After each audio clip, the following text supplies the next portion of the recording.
নমস্কার বন্ধুরা, ডলি রন্ধনশালায় সবাইকে স্বাগত। আর আজকে তোমাদের সাথে শেয়ার করব পেঁপের একটা নতুন রেসিপি। আমরা তো সবাই সবসময় পেঁপের ডাল, পেঁপের তরকারি, পেঁপের ডালনা অনেক রকমভাবে খাই। তবে আজকে যে রেসিপিটা তোমাদের সাথে শেয়ার করব সম্পূর্ণ কিন্তু একেবারে ভিন্ন স্বাদের। আর এই রেসিপিটা বানাতে যেমন খুব কম সময় লাগে, আর তার সাথে সাথে কিন্তু একেবারে প্রায় মশলা ছাড়া একেবারে কম তেলে তোমরা খুব সহজেই কিন্তু চটজলদি ঝটপট বানিয়ে নিতে পারবে। আর গরম গরম ভাত বা রুটির সাথে খেতে কিন্তু অপূর্ব লাগে। আমি এখানে দেখো একটা পেঁপের অর্ধেকটা নিয়েছি, আর পেঁপেটা খুব ভালোভাবে কেটে ধুয়ে পরিষ্কার করে নিয়েছি। আর সাথে এই রান্নার জন্য আমি একটা মাঝারি সাইজের আলু নিয়ে নিয়েছি। এবার আমি পেঁপেটাকে কেটে রেডি করে নেব। আর বন্ধুরা, রেসিপিটা তাহলে কেউ কিন্তু স্কিপ করে দেখো না। আমি রান্নাটা কিভাবে শেষ পর্যন্ত করেছি সেটা কিন্তু মিস হয়ে যাবে। আমি পেঁপেগুলো দেখো এরকম করে পাতলা পাতলা করে কেটে নেব। আর খুব বেশি কিন্তু মোটা করে কাটবো না, এরকম পাতলা করে কেটে তারপরে আলু ভাজার মতো এরকম একটু লম্বা করে কেটে নেব। আর পেঁপে খাওয়া তো আমাদের শরীরের জন্য খুবই ভালো, কিন্তু আমাদের প্রত্যেকের বাড়ির বাচ্চারা একেবারেই কিন্তু পেঁপে খেতে চায় না। তাই পেঁপে যদি এরকম একটু লম্বা করে আলু ভাজার মতন কেটে নেওয়া হয়, আর তার সাথে যদি একটা এরকম করে আলু কেটে নেওয়া হয়, তাহলে কোনটা আলু আর কোনটা পেঁপে তারা কিন্তু বুঝতেই পারবে না, সব কিছুই কিন্তু একসাথে খেয়ে ফেলবে। আমি এবারে রান্নার দিকে চলে যাব। প্রথমে আমি কড়াইয়ের মধ্যে দিয়ে দিলাম 1 চামচ পরিমাণ সর্ষের তেল। আর একেবারে কম তেল মশলাতেই কিন্তু আজকে তোমাদের সাথে আমি রান্নাটাকে শেয়ার করব। তেলটা আমি প্রথমে খুব ভালোভাবে গরম করে নিয়ে এবার আমি তেলের মধ্যে দিয়ে দেব অল্প একটু কাঁচা চীনা বাদাম। আর বাদামগুলো ভাজার সময় আমি কিন্তু গ্যাসের ফ্লেমটা একেবারে লোতে রেখেছি, তা না হলে বাদামগুলো তেলে দেওয়ার সাথে সাথেই পুড়ে যাবে আর তেতো ভাব চলে আসবে বাদামের মধ্যে, খেতে ভালো লাগবে না।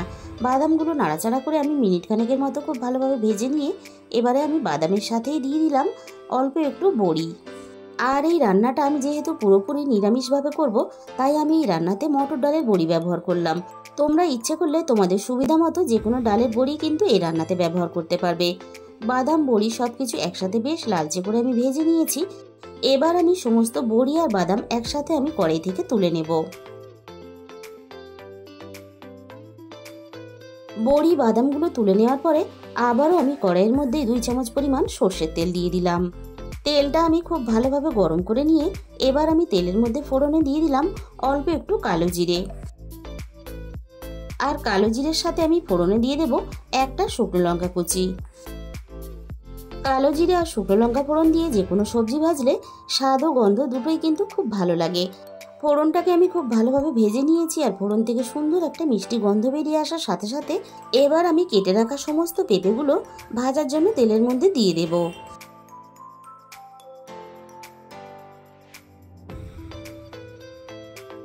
এবার আমি ফোড়নের সাথে পেঁপেগুলোকে একটু নাড়াচাড়া করে ভেজে নেব, পেঁপের গায়ে একটা ভাজার হালকা লালচে কালার আসা পর্যন্ত। আর এই রান্নাতে পেঁপে আর আলু একসাথে কিন্তু ভাজা যাবে না। রান্না শেষ হওয়ার আগেই কিন্তু আলুগুলো ভাজা হয়ে ভেঙে যাবে, একটাও কিন্তু আলু তাহলে গোটা থাকবে না। তাই পেঁপেগুলোকে কিন্তু এভাবে একটু নাড়াচাড়া করে আগে ভেজে নিতে হবে। পেঁপের গায়ে দেখো একটা হালকা ভাজার কালার চলে এসেছে। এবার আমি সমস্ত কেটে রাখা আলুগুলোকে পেঁপের সাথে দিয়ে দিলাম।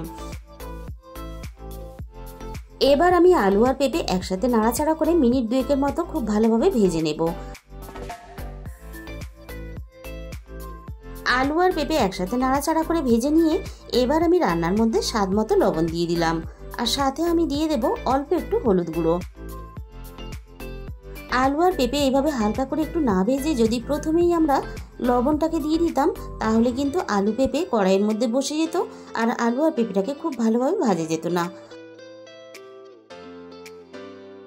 পেঁপে আর আলু একসাথে নাড়াচাড়া করে আমি মিনিট 2 মতো ভেজে নিয়েছি।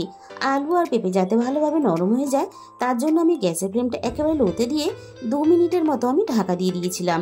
2 মিনিট পরে আমি কড়াই থেকে ঢাকাটাকে সরিয়ে নিলাম। আর কিন্তু এখানে ঢাকা দেওয়া যাবে না, তাহলে কিন্তু আলু পেঁপে সব একসাথে নরম হয়ে একেবারে কড়াইয়ের মধ্যে বসে যাবে।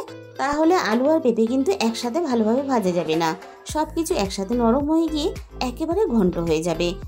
আর আলু আর পেঁপে এইভাবে অনবরত আমি নাড়াচাড়া করে ভাজতে থাকবো, আর কড়াইয়ের গায়ে এভাবে একটু ছড়িয়ে দেব, যাতে আলু পেঁপের গায়ে সুন্দর একটা ভাজার কালার চলে আসে আর আলু আর পেঁপেটা খুব তাড়াতাড়ি ভাজা হয়ে যায়। আমি যেহেতু এই রান্নাতে কোনো রকম গুঁড়ো লঙ্কার ব্যবহার করব না, তাই ঝালের জন্য আমি এখানে 2টো চেরা কাঁচা পাকা লঙ্কা দিয়ে দিলাম।